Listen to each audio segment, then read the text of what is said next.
মা ওই আগুনের দিকে চেয়েছে, মনে মনে ওই প্রার্থনাই করছে, আল্লাহ তোমার কাছে যদি বিনিময় লাগে তাহলে এই আগুনে তুমি আমাকে পোড়াও, কিন্তু কিন্তু আমার সন্তানের তুমি ভালো করো।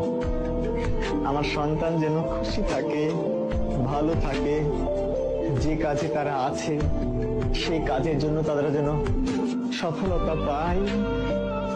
আর তুমি কি করছো? তুমি এখানে এসে খুবই আরামে আরামে দিন পার করছো তো? ও মেয়ে, তোমার কি বিবেক আছে? তোমার কি বিবেক আছে? তুমি কি একবারও তাদের এই কন্ট্রিবিউশনটাকে সামনে আনতে পেরেছো? কি বাবাকে ফোন দিতে চাইলা না?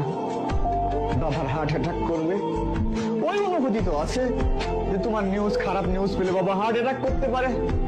তাহলে কতটা যন্ত্রণা পেলে একটা মানুষ কলাপস করতে পারে, এই অনুভূতি আছে। কিন্তু নিজেকে সিরিয়াস করা যায় না যে 100% আমি আমাকে সম্পৃক্ত রাখলাম, এখন থেকে কোনোভাবেই এলোমেলো ভাবে সময় নষ্ট করবো না।